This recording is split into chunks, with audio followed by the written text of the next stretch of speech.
పంచాయతీ పెట్టుకునే దానికంటే మన హక్కులను ఎట్లా సాధించుకోవాలని ఆలోచన చేయడం కీలకం. ఈ సమావేశంలో ఉద్దేశం చంద్రశేఖరరావు గారిని విమర్శించడం కోసం కాదు ఈ సమస్య. ఇక్కడ ఈ సమావేశం మన నీటి కేటాయింపులను హక్కులను ఏ విధంగా సాధించుకోవాలి, మన నీటి కేటాయింపులను హక్కులను సాధించుకోవాలంటే మనం కేంద్ర ప్రభుత్వం మీద నిరంతరం ఒత్తిడి చేయాలి, నిలదీయాలి. ఇదే మన ఎజెండా. బీఆర్ఎస్ సచ్చిన పాము, దాని గురించి మీరేం సమయం వృధా చేసుకోకండి.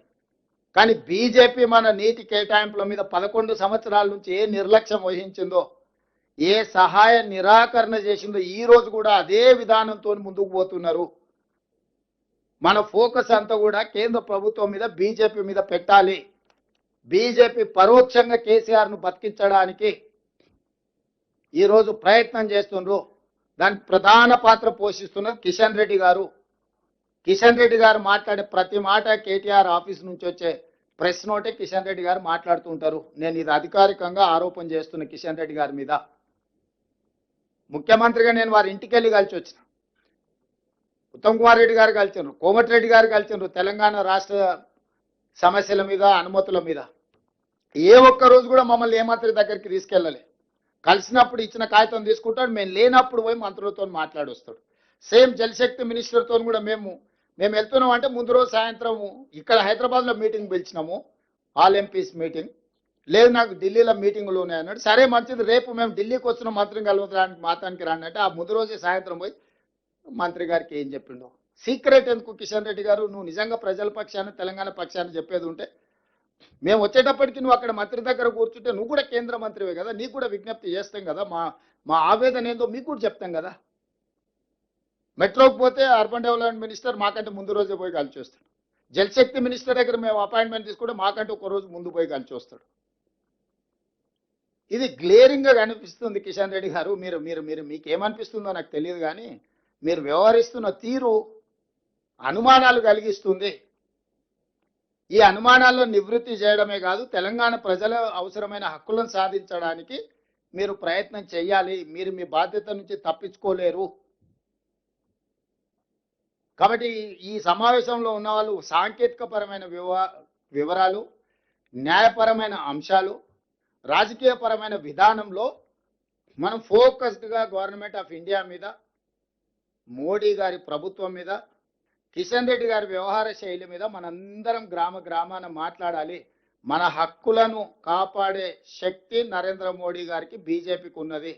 రాష్ట్రాల యొక్క హక్కులను కాలరాయడానికి వాళ్ళకి 8 మంది ఎంపులను ఇవ్వలేదు. ఇది సుస్పష్టం. నూతన అధ్యక్షుడు భారతీయ జనతా పార్టీ తెలంగాణ శాఖ రామచంద్రరావు గారు కూడా నేను విజ్ఞప్తి చేస్తున్నా, మీరు నూతన అధ్యక్షుడిగా బాధ్యత తీసుకున్నందుకు మీకు శుభాకాంక్షలు తెలియజేస్తూనే, మీ ముందున్న మొట్టమొదటి సమస్య గోదావరి నదీ జలాల సమస్య. గోదావరి నదీ జలాల సమస్యను మీరు ప్రధానమంత్రి దగ్గరికి, వారి దృష్టికి తీసుకెళ్లి తెలంగాణ రాష్ట్ర బీజేపీ అధ్యక్షుడిగా మొట్టమొదటి కార్యాచరణగా పెట్టుకోండి. ఈ సమస్యను పరిష్కరించడానికి అవసరమైన ప్రణాళికను సిద్ధం చేసుకోండి. మీకు అవసరమైన సమాచారాన్ని మా సంబంధిత శాఖ మంత్రులు, అధికారులు మీకు ఇస్తారు. మీరు ఆ విధంగా ముందుకు వెళ్ళి ఈ సమస్యను పరిష్కరిస్తే బాగుంటుంది. ఈ సమస్యను పరిష్కరించేంత వరకు మనందరం సింగిల్ వాయిస్ కింద ఉండాలి.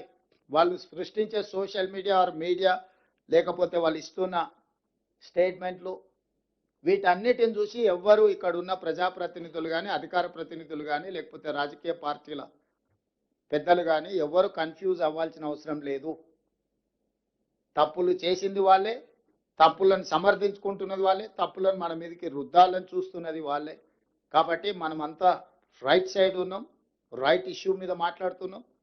దీన్ని ఖచ్చితంగా ఎవరి స్థాయిలో వాళ్ళు, ఏ లెవెల్లో ఉన్న వాళ్ళు ఆ లెవెల్లో ఈ ఇష్యూని అడ్రస్ చేయాల్సిందే, మాట్లాడాల్సిందే. అనుభవజ్ఞులు కూడా బయటకు వచ్చి వాళ్ళ అనుభవంతో మాట్లాడాలి. గతంలో తుమ్మల నాగేశ్వరరావు గారు, కడియం శ్రీహరి గారు తెలంగాణ ప్రాంతం నుంచి మంత్రులుగా పనిచేసిన వాళ్ళు ఉన్నారు. కోదండరామ్ గారు లాంటి వాళ్ళు, చాలామంది ప్రొఫెసర్లు తెలంగాణ ఉద్యమంలో ఉన్నారు. సాగునీటి రంగ నిపుణులు చాలామంది ఉన్నారు. వాళ్ళందరూ కూడా బయటకు వచ్చి మాట్లాడాలి. ఈ ప్రభుత్వానికి మీరు ఏమైనా సూచన ఇవ్వదలుచుకుంటే మాకు ఎలాంటి బేసిజాలు మేము తీసుకుంటాం.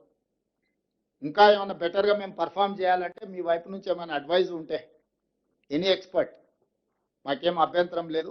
ఎక్స్పర్ట్స్ ఏదన్నా మాకు సూచనలు ఇస్తే కూడా వాటిని కూడా తీసుకుంటాం. అందుకోసమని ఈరోజు ఈ సమావేశాన్ని ఏర్పాటు చేసి ఇది ఒక అవగాహన సదస్సు. కృష్ణానది జలాలు, గోదావరి జలాలు, వాటి నేపథ్యంలో చట్టాలు, ఈరోజు రాజకీయ పార్టీలు మాట్లాడుతున్న లేవనెత్తుతున్న అంశాలను అన్నిటిని కూడా ఒకసారి మీ అందరితో పంచుకోవాలన్న ఆలోచన, మీకు అందరికీ వివరించాలి వాస్తవాలను.